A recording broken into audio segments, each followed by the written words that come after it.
Saudara, saatnya kita untuk mengulas harian Kompas yang terbit hari ini, khususnya di hari Selasa 15 Oktober 2024, bersama saya Nanda Aprilia.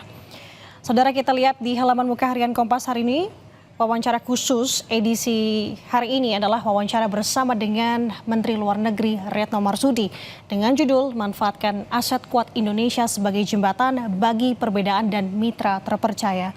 Kita tahu saudara, berbekal politik luar negeri bebas aktif, Indonesia dapat luwes bermanuver, memperjuangkan kepentingan nasional, dan pada saat yang sama juga dapat berkontribusi bagi dunia. Dan dalam wawancara khusus ini, saudara, harian Kompas menerbitkan dengan menyematkan beberapa pertanyaan bersama dengan Retno Marsudi. Ada beberapa pertanyaan khususnya terkait dengan diplomasi dan kebijakan luar negeri Republik Indonesia.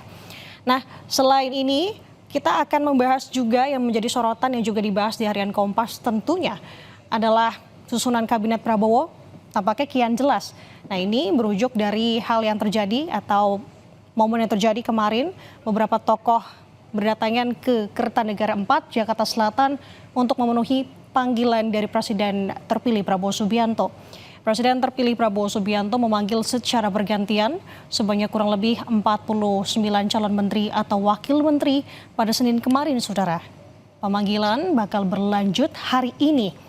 Dan kalau melihat dari siapa-siapa saja nama, ini juga disuguhkan di infografik harian Kompas. 49 nama, beberapa diantaranya seperti Mendagri, Tito Karnavian, ada juga Agus Harimurti Yudhoyono yang kita tahu sebagai Ketum Demokrat, yang juga menjabat sebagai Menteri Agraria dan Tata Ruang.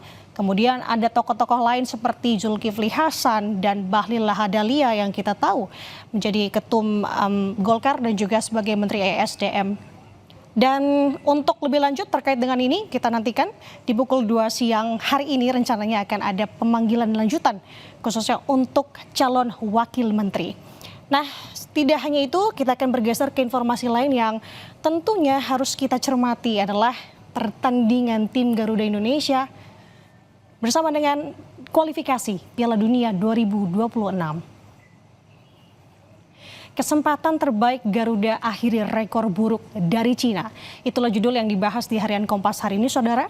Setelah berlalu 11 tahun lamanya timnas Indonesia kembali melawat ke kandang Cina. Laga keempat grup C putaran 3 kualifikasi Piala Dunia 2026 akan berlangsung malam ini pukul 19 waktu Indonesia Barat yang bertanding di Stadion Qingdao. Pertandingan ini adalah kesempatan terbesar skuad Garuda guna mengakhiri tren selalu kalah di Cina.